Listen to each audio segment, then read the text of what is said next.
Welcome back to class, and congratulations on making it to the final class session. In this session, we're going to wrap up Jurgen. We're going to look at the major themes in chapters 36 and 37. And the main narrative arc here then is, if you remember 2 class sessions ago, we ended with the Soviet invasion of Afghanistan and Jimmy Carter announcing the Carter Doctrine, that is to say, the promise or the threat of direct American military intervention if the oil resources of the Persian Gulf are threatened. So we left off with the announcement of the Carter Doctrine, and as we mentioned then, it's a kind of a funny label because Jimmy Carter does make the announcement in his State of the Union speech, but it's right at the end of his term. He's going to lose the elections shortly thereafter, and it'll be left up to Ronald Reagan and the Reagan administration to sort of give teeth to the Carter Doctrine and then George H.W. Bush that succeeded Reagan. And so the themes of these final 2 chapters is to return to geopolitics and to see the escalation of American interventionism over the 1980s, culminating in the first Persian Gulf War. The 1990-91 Gulf War is the culminating event of Jurgen's book. And we can really see in these final chapters the way in which the time at which Jurgen wrote this book, he published it in 1993, shaped his perspective on the events of this decade. That is to say, when Jurgen wrote this, he could not have known about Osama bin Laden, Al-Qaeda, 9/11, the War on Terror, and the American interventions in Afghanistan and Iraq in the 2000s. For Jurgen, at this moment in 1993, the American intervention in the Gulf was a great success. It marked the high water of American leadership in the world, and if you will, the right way to go about using your military as opposed to the terrible old European colonial imperial ways of using military force. But that, of course, is because Jurgen couldn't be aware of the long-term consequences. Probably on no topic does that unique historical perspective of Jurgen more influence his narrative than his brief discussion of the Soviet intervention in Afghanistan in the 1980s. So he mentions to us in chapter 34 that the Soviets invaded in December of 79, and that led to Carter's famous speech, but he just barely references the Soviet long-term kind of malaise, the stalemate and the quagmire that their military found themselves in all through the 1980s, and the role that the United States played in that. He barely mentions it here at the end of the chapter, and the main reason, at the end of the book, and the main reason for that, of course, is, again, he couldn't have known about Osama bin Laden, and the United States would spend 15 years in Afghanistan after the turn of the century. So it's worth spending just a moment to kind of spell out the consequences of the Soviet invasion of Afghanistan. For over 100 years, Afghanistan had been a kind of no man's land, a kind of mutually agreed neutral space between the British Empire in the Indian subcontinent. So if you're looking at the map in the upper right-hand corner of your screen, both India and Pakistan were together British India in the colonial period. And then you see the Soviet Union on the north part of the map. Well, that would have been Russia up until 1917 and the creation of the Soviet Union. Those 2 empires were coming into conflict in a number of different places, but they had sort of mutually agreed upon this huge region between them here in the interior of Central Asia as a non-intervention zone. And that really has to do with the topography of Afghanistan. So if you look at the map on the upper left-hand side of your screen, you'll see that topographic map. If you look in the upper right-hand corner of that map, that range that kind of goes from northwest to southeast, just in the upper corner there, those are the Himalaya Mountains, right? The tallest mountain range in the world, and an almost impassable barrier for thousands and thousands of years of human traffic, right? It's the Himalayas that largely isolate China from the Near East and the Mediterranean and ultimately European commerce and whatnot. not. And so if you notice then, if that's the arc in the upper right hand corner of that map, notice that large kind of spit of mountains that just kind of is almost perpendicular to the Himalayan range. That spit of mountains is called the Hindu Kush. Right? And it's a kind of natural northern geographic barrier to the Indian subcontinent. On the southern side, you see that mountain range that extends all the way down. And on the northern boundary of Afghanistan, you can't make it out as well in this map, but pretty much symmetrical with that boundary line is a major river called the Onyx or the Abu Mair River.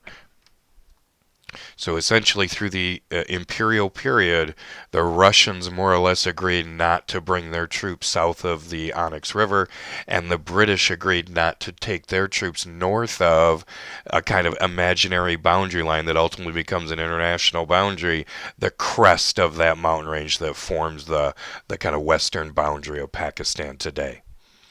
A number of different kind of governments or really monarchies were attempted to be established by different tribes or ethnic groups within this region over that 100 years or so, but none of them were able to exert anything like an effective national control, anything like a national government. And it's because the ethnicity, the diversity of ethnic groups in this region is really extraordinary, and that's what the map in the lower right hand side of your screen shows. This region of what ultimately will become Russia is in fact on the north side of this map several different ethnic groups. You see the Turkmenistan, Uzbekistan, Tajikistan, and there are a couple of others. Those are sort of native tribes, nomadic groups, herds people that have their main towns and villages along that Onyx River, and then they sort of range with their livestock and hunting through the vast southern Russian steppes.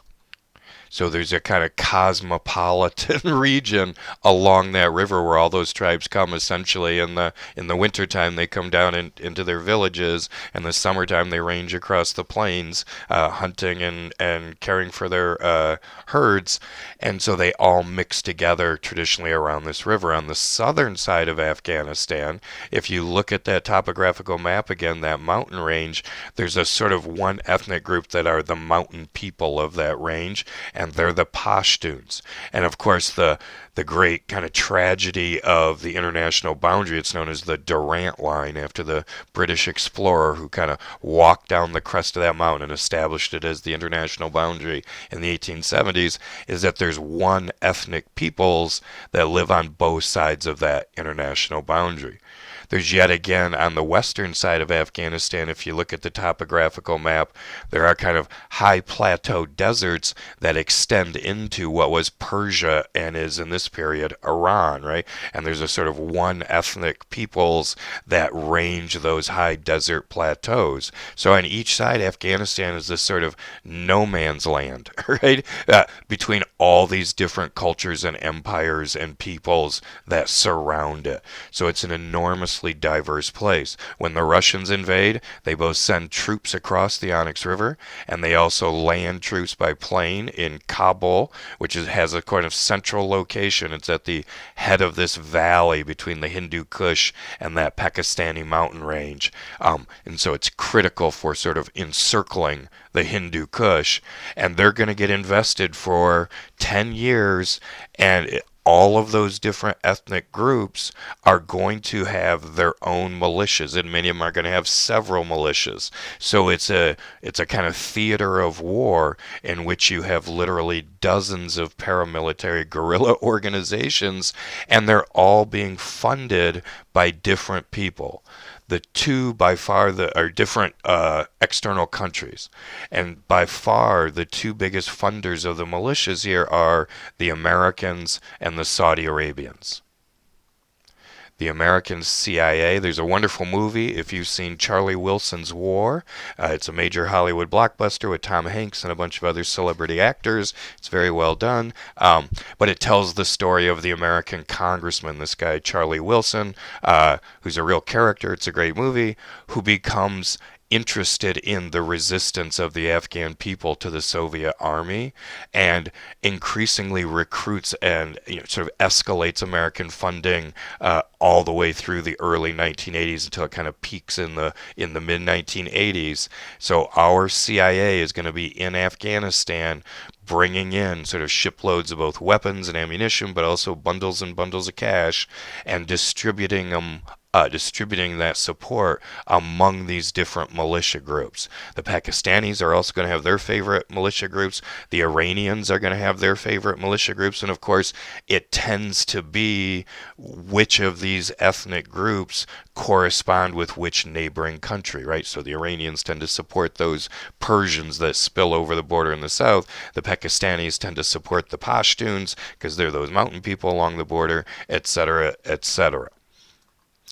So the American government becomes committed to the idea, and this was a common expression at the time, of giving the Soviets their their Vietnam, right? You recall that the United States had a miserable experience getting out of Vietnam. They felt trapped in a quagmire in an asymmetrical warfare, and that was what the Americans were going to do to the Soviets at the same when they got the chance in Afghanistan. And indeed, the demoralization of the Soviet military because they could not overwhelm these kind of ragtag militia groups had a profound effect on the collapse of the Soviet Union. The other important funder, though, outside funder, were the Persian Gulf states, especially Saudi Arabia. This became a kind of cause célèbre. So the Saudi government, King Saud, made an official government policy for every dollar the Americans gave in support. The Saudi Arabian government would match them dollar for dollar. And so as the American support escalated, it was actually doubled by the Saudi government. But even more consequential, it became a kind of popular cause, if you will, a kind of displacement for Arab frustration about not being able to affect the Palestinians' freedom and force the Israelis to give the Palestinians justice from the Arab point of view. That a lot of that attention became turned to and focused upon those poor Afghans who are being marauded and murdered by those godless Soviets, right? Those godless communists who are destroying our Muslim brothers. And so it became a popular charity. If you attended a mosque in Riyadh in the 1980s, you would hear the imam give his sermon, and then very likely they would pass around a basket, and people would put in, thousands and thousands of dollars in support, and that's a number that is commonly thought to be at least equal to what both the U.S. government and the Saudi government were contributed. Now, we're particularly interested in that part of the story, of course, because it also became a kind of fashion for wealthy Gulf, especially boys kind of in their 20s, to go to Afghanistan and help fight on behalf of their Muslim brotherhoods. And the most famous person to do that, of course, was Osama bin Laden.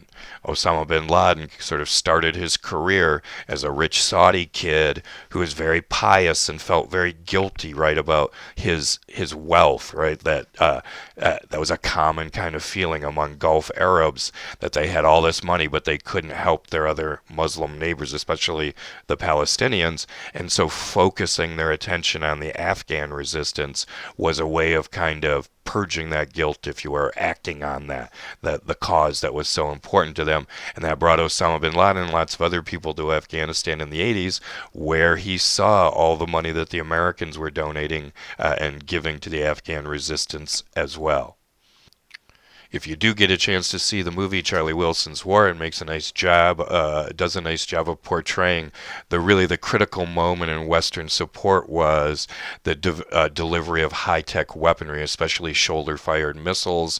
There's the Law, and there's a couple other names that they go by, but it was at that moment that these kind of ragtag groups were finally able to take down Russian aircraft and disable Russian armor, and it was very shortly thereafter the Russians started losing dozens and dozens and then scores of heavy machinery that they had been just absolutely massacring the Afghans with. And it was very quickly thereafter that they started seeking a way to withdraw, and they're ultimately going to pull out their last troops at the very beginning of 1989. This is considered it within the United States as a great victory for the United States, right? That they had effectively given the Soviets their version of Vietnam, and it was going to lead very quickly to the demise of the Soviet Union. But it also led the United States, because it was a kind of pseudo covert war, that we didn't have American troops on the ground. There were no kind of regular official national troops that we were supporting. It was all this arms and money that we're channeling in covert channels. That also meant then that the United States was not committed to kind of rebuilding the country of Afghanistan. That when the Soviets pulled out, the Americans pulled out as well. And it left Afghanistan for the next decade, all through the 1990s. Afghanistan is going to fall into a civil war. It's essentially going to be a failed state, just a brutal series of events all through the 1990s, and that's what leads Afghanistan to be a place where Osama bin Laden and Al Qaeda can hang out and hide out and plan 9/11 and then go back there and hide out after the event is over. So, Jurgen spends just a little bit of time on the Soviet Afghan War, but we know from our historical perspective how really consequential the Soviet intervention was, and especially hang on to that kind of sense of American triumphalism. This was an effective application of the Carter Doctrine. Over the very same period that the U.S. was getting increasingly involved in supporting the resistance to the Soviets in Afghanistan, the U.S. was also becoming increasingly involved in the war between Iran and Iraq. So if we go back to 1979 and the Iranian Revolution, over that same time period, a far less well-publicized revolution was happening inside of Iraq. Now, if you remember, Iraq was a very isolated country. It had been ruled by those British Hashemite kings until 1956, and that last Hashemite king, Faisal II, was assassinated by a group of army generals under the leadership of al-Qasim. That group of generals ruled for about 5 or 6 years until that government imploded. There was a period of kind of civil war and lawlessness inside of Iraq through the 60s until in 1968 the Iraqi Ba'ath Party solidified its control. And we've talked about Baathism. It's this sort of version of Arab fascism, right? The party is everything, a completely totalitarian state. So al-Bakr is the, if you will, the Secretary General or the leader of the Ba'ath Party. His right-hand man is this guy Saddam Hussein, who you are probably familiar with. Saddam Hussein essentially ran the secret police. He was in charge of the torture chambers and people being abducted and political opposition being assassinated, etc., all through al-Bakr's rule. In 1979, Saddam Hussein saw his opportunity to have al-Bakr arrested, executed, and to seize control of the party for himself. Now, this is much less well publicized in the West, and it doesn't, because the United States is so fixated on the implosion of their relationship with Iran. When Saddam Hussein seizes power, he sees an opportunity in the Iranian kind of implosion of the Shah's government, the disorder and chaos. It takes a number of years for the Islamic government under the Ayatollahs to sort of solidify its power in Iran. And Saddam Hussein sees a number of opportunities here. First of all, he has been in control, if you will, of kind of the secret police in Iran, but he needs to solidify his control over the in Iraq.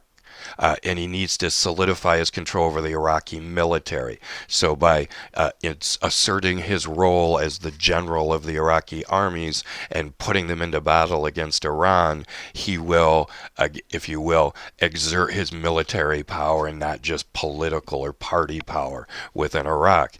He's also concerned because Saddam Hussein's kind of traditional tribal base of power is in the central part of Iraq, the Sunni stronghold around Baghdad. and he's particularly concerned that with the disorder of the change in the party, that both the northern region, the Kurds around Kirkuk, and the southern region around Basra, those Shia that have much in common ethnically with Persians and Iranians, Saddam Hussein is concerned to be able to send his army into these two regions to, repress those people so they don't try to break free at the moment that there's so much turmoil of government within the central government in Baghdad. So, in 1980, Saddam Hussein makes an absolutely impossible demand upon the new government in Iran to accept a change in the border, going all the way back to the end of World War I and the settlement of those boundaries, the League of Nations mandate and all of that.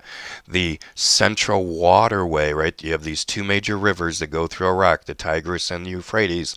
They come together in these kind of open delta marshland grasslands in this southern region around Basra. Through those kind of swamps and marshes, there's a canal, an artificial man-made canal dug that's called the Shat al-Arab. And at the end of World War I, when those international boundaries were established, the international boundary between Iraq and Iran was established as the middle of that waterway. That is to say, both Iran and Iraq should get to share in the transportation route and whatever resources are there, and etc. So in 1980, Saddam Hussein declared that this was an outrage against the honor of the Iraqi people and the integrity of the Iraqi nation, and that the international boundary should be the eastern shore of the Shat al-Arab. That is to say, Iraq should control the entirety of this central transportation route. So it was an outrageous argument or claim clearly intended to provoke a war. When Iran refuses, Saddam Hussein attacks with his tanks and armies and troops, and you'll see in the map in the upper right-hand corner, for 8 years they're going to battle each other. More than 1 million people are going to die. Several million more will be wounded and displaced. And the front battle line will never move more than a few miles on either side of that central boundary. Now, one of Saddam Hussein's other goals by attacking Iran is he sees an opportunity. If you recall, Iraq was a part of the Soviet alliance, right, with the Iraq-Soviet Protocol of 1967. Saddam Hussein saw an opportunity with the implosion of Iran, and he saw the West's hostility to Iran. He was hoping to withdraw his Iraq's relationships with the Soviet Union and to open up to relationships to the West. In essence, what Saddam Hussein realized is, though America and Britain don't really mind dealing with dictatorships and totalitarian systems, as long as you're on the right side of their geopolitical alliances, and that will allow the Western oil companies to come into Iraq and rebuild Iraq's oil production facilities that were in absolute shatters after more than a quarter century of civil war and chaos and a police state. And so Saddam Hussein very much wanted to open up to the West, and so he appealed, and the Western countries, the United States, Britain, Germany, France, supported Saddam Hussein in this war with weapons, new weapons systems and strategic alliance, and also, most notoriously, the Western countries helped Saddam Hussein build his chemical and biological weapons factories. And one of the key kind of traits of the Iran-Iraq war was Iraq's use of chemical weapons against Iranian troops. Iran has a great advantage against Iraq in population, and they were using a kind of civilian military force, as you can see in the photos. And because the Iraqi troops were so far outnumbered, and really because Saddam Hussein couldn't trust his own population to have mass conscription of the army, he was really relied on a smaller professional army that the Ba'ath Party had been building for 15 years. Saddam Hussein relied on especially gas, nerve agents and whatnot to fend off the mass waves of Iranian soldiers charging their their banks. So you see the photo in the middle of the screen there. That is Don Rumsfeld, this is a photo from 1983. Don Rumsfeld had been the American Secretary of Defense for the short term of Gerald Ford after he had been a lesser cabinet official in the Nixon administration. He took over as Secretary of Defense when Nixon resigned and Ford took over. And then, of course, you may recognize him. He will be George W. Bush's Secretary of Defense during the Iraq War beginning in 2003. This famous photo of him, at this point he was appointed by Ronald Reagan as a special envoy. He was essentially in the private sector during these period of the Reagan years, but Reagan appointed him as a special envoy to meet with Saddam Hussein. And if you will, this photo marks the moment that Iraq had formally withdrawn from their Soviet alliance and had re-engaged with the West. Now that, of course, we'll come back to this with the U.S. intervention in the Persian Gulf War in 1991, but Saddam Hussein certainly did not invade Iran because the West told him to do so. He had his own independent reasons and did it without prompting from the West, but it initiated a very important realignment which allowed the West to come in and support Saddam. Now, at the very same time, you may have heard of the Iran-Contra scandal.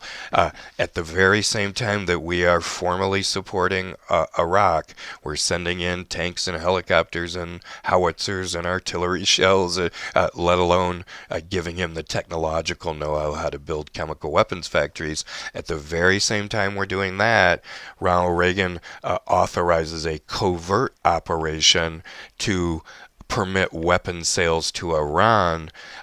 One of the things, now you have to imagine the Iranian Revolution under the Shah, Iran had the most American weaponry of any country in the Middle East. The Shah was engaged in billions of dollars in weapon sales to the United States, but when the revolution happens and the Iranians break their relationship with the United States, all of those weapons slowly break down because there's no replacement parts for the planes and the helicopters, and the Iranians don't have the technological know-how. They don't have the specialists in the military. Those were all purged with the revolution. So essentially what Ronald Reagan agrees to do is to sell the Iranians covertly spare parts, essentially, for broken down American weapon systems.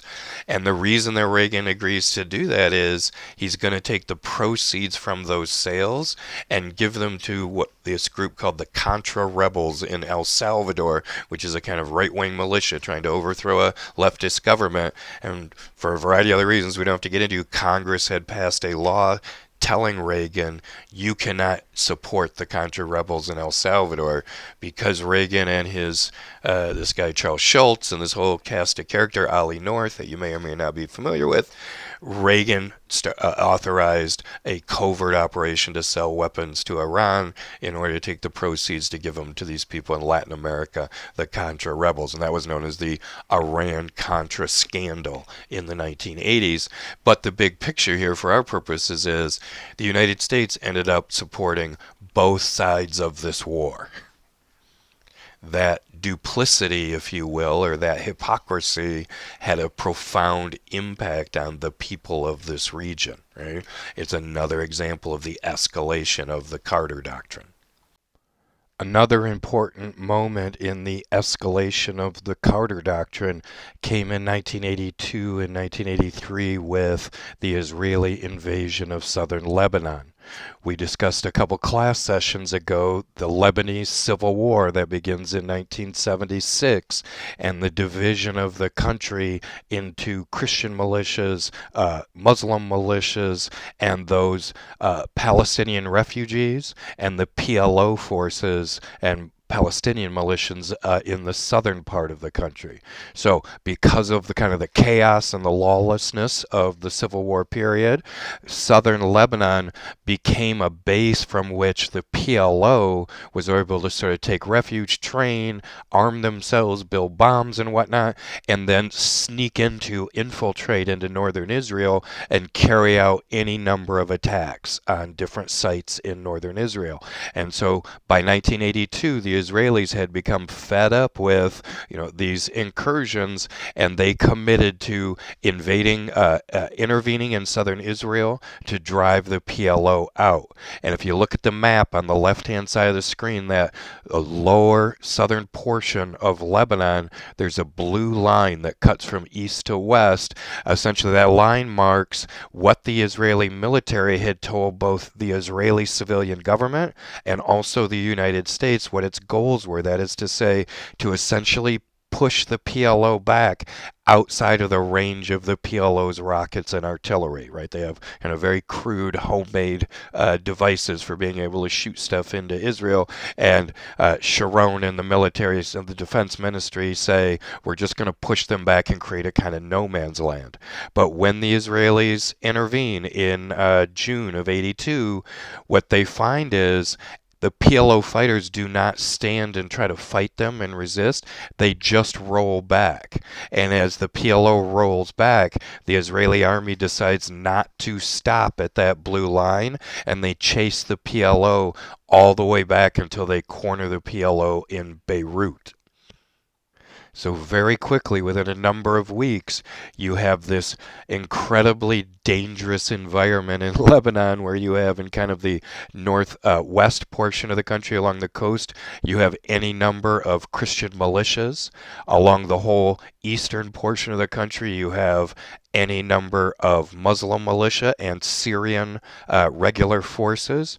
You have in the southern portion of Lebanon Israeli troops, and they all come together. They're sort of encircling Beirut by August 1982. It looks like it's going to be a doomsday World War III, cataclysm in downtown Beirut, because the Israelis are committed to going in and knocking out the last PLO troops that are there.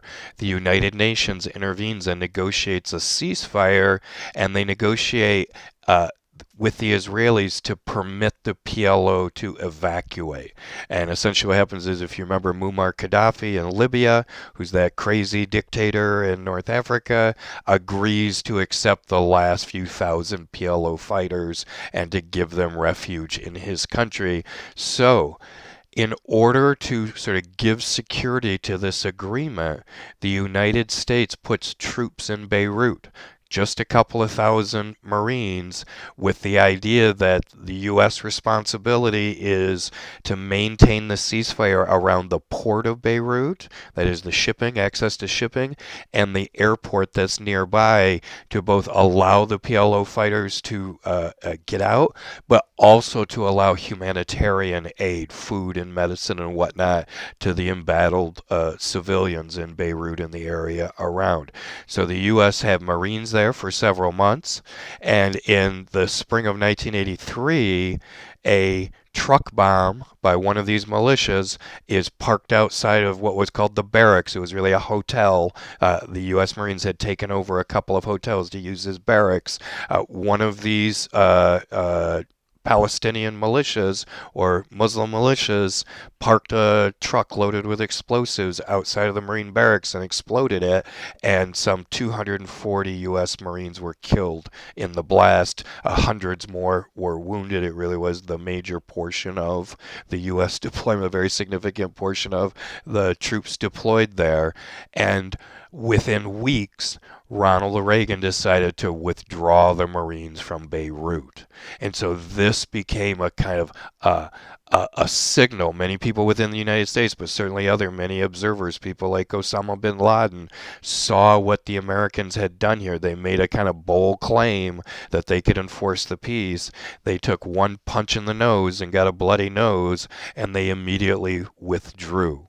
That is to say, people like Osama bin Laden who are watching this think the Americans are soft, right? They're fine with writing checks to people like the Afghans or the Iraqis to go die on their behalf.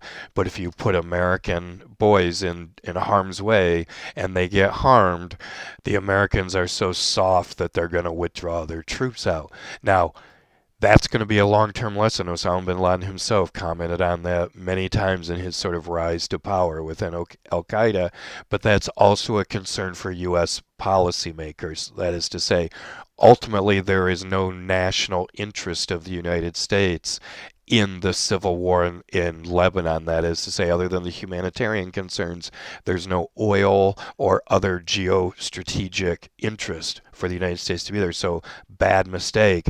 When the next opportunity comes around, though, the U.S. is very interested in not repeating the mistakes of Lebanon. That is to say, you don't go in with just 1,000 troops on a peace mission. You go in with overwhelming force for a specific military objective, and that will become the pattern then for the Gulf War when Saddam Hussein invades Kuwait in the summer of 1990. We'll turn to that now. So the Persian Gulf War is the grand culminating event of Jurgen's massive work, right? We started all the way back in the middle of the 19th century with the Seneca Oil Company and the whole cast of characters, and we're at this moment where America is going to assert its leadership across the world. So if you have this sense when you're reading these concluding chapters that Jurgen has a kind of celebratory tone around the Gulf War, that this is America displaying its leadership and power and restoring order to the chaos introduced by the OPEC oil embargo and the disruption of the international oil economy, that the Americans are now here to put things right. That tone, so if you're getting that tone out of reading these chapters, you're absolutely right. And that tone very much reflects the period in which Jurgen wrote this book. That is the immediate aftermath of the Gulf War. As we started this class session by observing, Jurgen doesn't know when he writes this book. He doesn't know about Osama bin Laden and Al-Qaeda, 9/11, the war on terror, the 15-year American intervention in Afghanistan, the 12-year American intervention in Iraq. He doesn't know any of that story yet. And so his tone in these final chapters really captures the kind of triumphalism of this story in the time period in which it happened. So Jurgen does not spend a lot of time on the Iran-Iraq War. That, of course, doesn't sort of reflect well on America, the role it played in the Iran-Iraq War. But he does pick up the story of the Gulf War with the end of the Iran-Iraq War and negotiations between Saddam Hussein and the other members of OPEC around production and price strategies.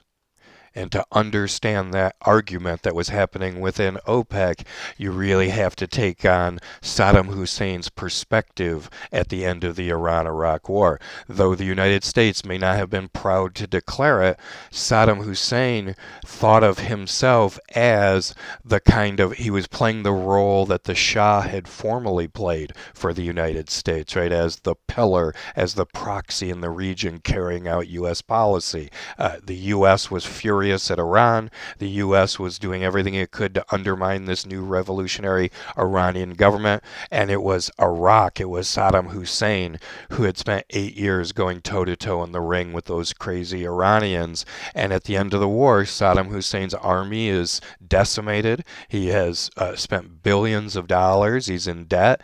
And he wants to get paid. He wants to get paid by the other members of the other Gulf states, and he wants to get paid by the United States and the Western consuming countries. So his demand to OPEC in 88, 89, going into early 90 is that OPEC should do two things.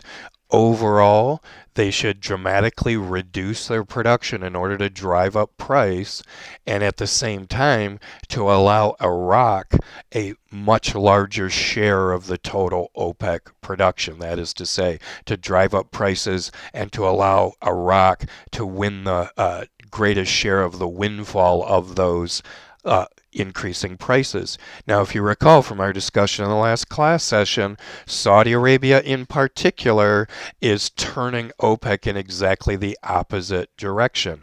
They tried cutting production in 79, right, in the late 70s, and the result of that was they did drive the Western powers into recession, right? They did hurt them pretty bad, but the result was OPEC had declining revenues, and they started losing dramatically their market share, which meant the less market share they had, the less leverage they had to determine market prices. And in the mid 80s, Saudi Arabia in particular committed to a strategy of maximizing price production, driving down prices if that's the consequence, but seizing greater market share, right? Selling a greater percent of the world's oil. So the whole direction of OPEC in the late 80s is running directly opposite, directly counter to Saddam Hussein's demands at the end of the Iran-Iraq War. When Saddam Hussein is refused year after year for several years here, he's going to concoct another crazy, outrageous claim in order to initiate a war. And what his argument is going to be is, okay, if you're not going to follow a production strategy that allows me to, if you will, earn back the money from those corrupt Westerners, right? If we Arabs can't get together and agree to jack Britain and America to get them to pay me back for the money that I lost in the Iran-Iraq War, then equally outrageous to when I claimed the whole river rather than half the river, I'm going to claim that Kuwait is, quote, the lost province of Iraq. And this essentially goes back, if you remember our discussion of the settlement of the Ottoman provinces after World War I, we noted that most of the region was put under a League of Nations mandate, that is to say, Jordan and Syria and Iraq, but then there were these two anomalies. Lebanon got to become its own autonomous country, and we talked about why that was, because the French wanted to create a nation for the Christians in the region. But on the other end, Kuwait was also allowed to become its own autonomous country. And we talked just briefly several class sessions ago. The British essentially saw a stable monarchy in the Al Sabah dynasty, and they thought, boy, we've got our hands full with this basket case of a country, Iraq. If we can carve out this southern region, we'd have one stable area that we wouldn't have to worry too much about, and it would be in a critical area. It would be at the mouth of the Gulf, right, the head of the Gulf, so we could at least secure our transportation routes to to unload on our ships, even if the rest of the country we had our hands full trying to maintain order. So that really was how the British justified the creation of Kuwait. Saddam Hussein here then in 1990 increasingly is arguing that was a grave injustice to the people of Iraq. We're going to rectify that injustice, and I'm going to invade Kuwait and reclaim it as the lost province. It was always part of Mesopotamia under the Ottomans, and there was no good reason for it ever to have been allowed its own independent sovereignty. Now, famously, Saddam Hussein had a meeting with the U.S. ambassador, April Gillespie, in July of 1990, in which he essentially, in the course of making many other outrageous claims and sort of pompous, grandiose visions of his power, he made this argument about Kuwait, and sort of notoriously Gillespie replied that that was a matter for Iraq and his neighbors to settle, that the United States would not be interested, would not take an interest in that dispute. And essentially from the American perspective, from Gillespie's perspective, they were saying, hey, that's up to OPEC, right? We're not going to get involved. They were thinking of that, this claim on Kuwait, which was very much true, was an argument, what kind of leverage point, if you will, a kind of extortion on the real issue, which was how many barrels of oil was OPEC going to produce. Well, Saddam Hussein then used that conversation as a justification. The Americans don't care if I invade Kuwait. And in August of 1990, he sent his troops across the border, famously blowing up the oil wells and the infrastructure of the oil industry. His troops roll into Kuwait City, and there's sort of mass looting and chaos in Kuwait City as the residents are trying to flee, especially the government officials. And Saddam Hussein takes his troops and he puts them all the way down in southern Kuwait on the Saudi Arabian border. So within a matter of weeks, it sure appears that he's getting ready perhaps to invade the oil fields of northern Saudi Arabia. And that causes an international crisis. Now, the Gulf states, the governments of the Gulf states, especially the government of Saudi Arabia, face a acute crisis here because they do not. Saddam Hussein, after 8 years of the Iran-Iraq War, has by far the most sophisticated military in the region, except perhaps the Egyptians would be the only ones who could be close. The Iranians had, under the Shah, the most sophisticated military in the region, but of course now Iran is under an Islamic Shia revolutionary Islamic government, and Saudi Arabia, of course, had always prided itself, the King Faisal, as being the most pious, the most holy, and considered the development of an advanced military to undermine that image. He had relied on the United States to provide his strategic security.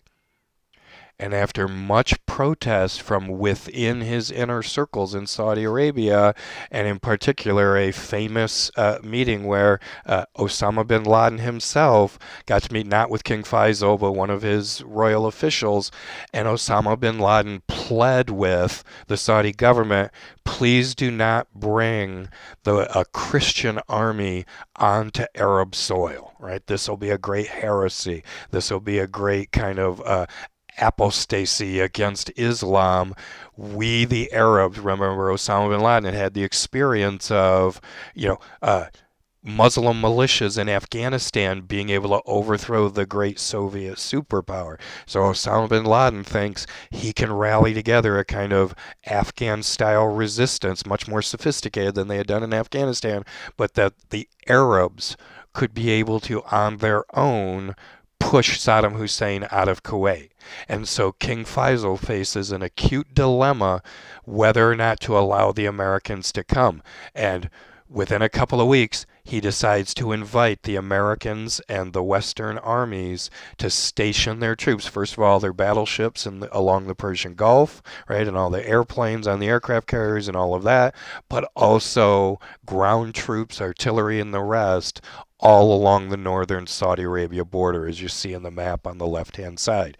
Now, from the American perspective, it's not just the United States, though they provide some 90% of all the troops and material, but all of the Western powers are there, the Brits and the French most importantly, and also contingents from more than a dozen Arab nations.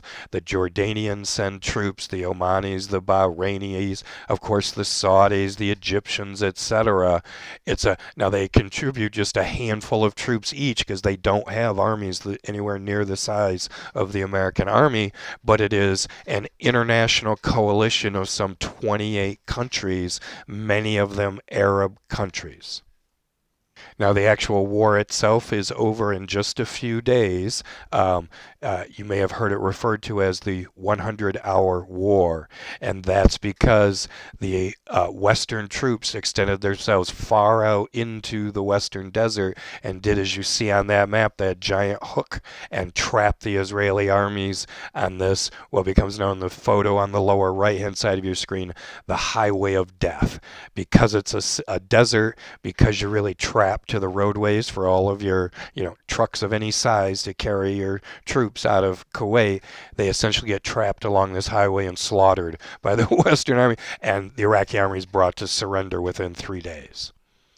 Now, critically, George H.W. Bush decided that he would not chase those troops who had made it back into Iraq.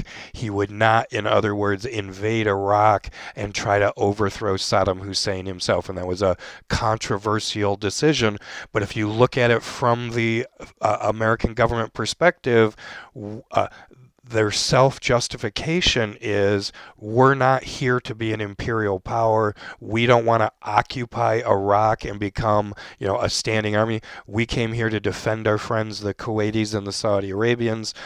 Once we have driven Saddam Hussein out of Kuwait, we want to withdraw our troops as fast as we can, right? Because we know that Muslims don't like having Christian troops in the Middle East, and we're only here to resolve this crisis. In other words, the self-justification was the moderation of our military intervention. And it was both the kind of international character of the coalition that the Americans led, and also what was seen, at least at the time, as a great act of self-restraint in not staying and occupying, say the way those British had back in the early part of the century. The Americans are a different kind of security force. We're just going to come in and resolve crisis, and then we will pull out, and we'll let the local countries decide for themselves. Now, the problem with that is Saddam Hussein continued to remain in power and continued to be a thorn in the side and a kind of oppositional force in the politics of this region. And this is really the part of the story that Jurgen cannot grasp when he's writing this in 1993. Saddam Hussein remained in power, though defeated, and in the 1990s, Iraq was essentially under a kind of UN sanction regime or limitations on Saddam's power that committed the United States to the region. So militarily, because the U.S. knew that Saddam Hussein, that his own grasp on power was weakened because of his failure, because of his defeat in Kuwait, and that he was likely to carry out reprisals against both ethnic groups, the Kurds in the north and the Shia in the southern Basra region, that the United States and the Western militaries, the British and the French militaries, imposed a no-fly zone over those two regions. So for 8 years or so after the end of the war, there were American planes, British planes, French planes flying missions over southern Iraq to monitor and prevent Saddam Hussein from attacking the peoples in either of those regions. There were also sanctions put on Saddam Hussein, limitations on his ability to sell oil, called the UN Oil for Food program. Essentially, Saddam Hussein was prohibited from selling his oil on the open international market. The UN, the United Nations, was the only power able to purchase oil from Iraq, and then it would sell it on the international market and purchase humanitarian supplies, food and medicine primarily, for the Iraqi people. In other words, prohibiting Saddam from the proceeds of the oil sales, Iraqi oil sales, so that he couldn't rearm himself, so that he couldn't rebuild his security forces to retrench himself in power, etc. And this became very controversial through the 1990s because, of course, Saddam Hussein did everything he could to prevent that food and medicine from getting to the Iraqi people, to make their condition as pitiable as possible in order to appeal for the repeal of the sanctions. Right? He essentially said, the UN is starving my people, these sanctions should be removed, and that garnered him significant sympathy especially in the Middle East, among the peoples of the Middle East, and caused increasing resentment against the West. Finally, and perhaps most, you could say ironically or hypocritically, Iraq was subject to UN weapons inspections. Of course, the West knew that Saddam Hussein had chemical and biological weapons because the West had helped him build the laboratories and the production facilities to create those chemical and biological weapons, and the entire world had seen him use those weapons against the Iranians during the Iran-Iraq War. Now, the question of nuclear weapons is much more complicated, but of course what all this points to is what looks to Jurgen in the 1990s like Saddam Hussein, especially in the early 90s, is held under control and containment, and Kuwait has been liberated. Saudi Arabia has a strong alliance with the United States. Look at how close that relationship is. It looks to Jurgen like a success story, but we can see from our perspective that, in fact, we're laying the groundwork for the U.S. intervention in Iraq in 2003. By far the biggest story of the 1990s in terms of global politics and the structure of nation states and their international relationships is the fall of communism, which which is one of the foundations, if you will, of sort of Jurgen's triumphalism and American triumphalism in the 1990s, and sort of speaks to the both optimism and sort of naivete of Jürgen's narrative here at the end of his book. It's in 89 and 90 that the kind of formal structure of the Soviet Union starts breaking apart, represented symbolically by the Berlin Wall, and you see a couple of images there on the upper right-hand side of your screen of East Berliners and West Berliners jumping back and forth across the wall at this kind of pivotal moment, and a picture of Ronald Reagan there hammering apart the wall, which was part of the celebration. But what we're really watching is the end of the Cold War and the opening of both the Soviet Union and the Soviet Allied system to a new international system that's going to be constructed really by the turn of the century. And that's the central story of Jürgen's next book, The Quest. And so that book, The Quest, is published in 2011, and kind of the central theme of it is, here's all the things I didn't understand when I wrote the prize in 1993. Let me catch you up over the next 20 years. And the great themes of The Quest are the consequences of the collapse of the Soviet Union and the fall of communism. For our purposes here, we don't need to get into that for this class. We've already dedicated, it's already a thick class with information, not taking notes, but I would encourage you, if you're interested in the story and you like Jürgen as a writer, I would really encourage you to pick up a copy of The Quest and take a look at it.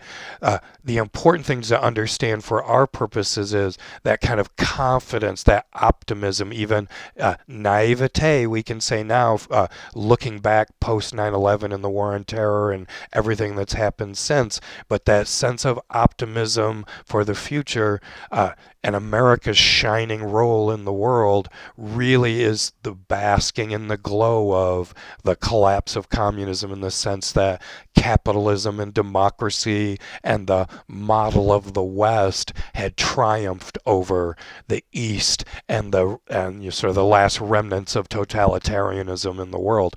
And that whole spirit pervades American attitudes in the 90s. If you remember, this is a period of sustained economic prosperity for the United States. And so that whole sense of the world is coming together, it's finally working, we've solved the problem of OPEC and production cartels and all of that, really pervades the end of this work. You and I can take a more critical attitude towards that narrative, but only because we've gone through the experiences of more than a quarter century since Jürgen wrote this book. So again, if you enjoy these themes and you've enjoyed this class, I would encourage you to pick up Jürgen's next book, The Quest, and he'll talk about the story of the integration of the East into the West into one global energy economy. For our purposes, we'll bring this discussion to a conclusion here. Congratulations on making it all the way to the end of the class.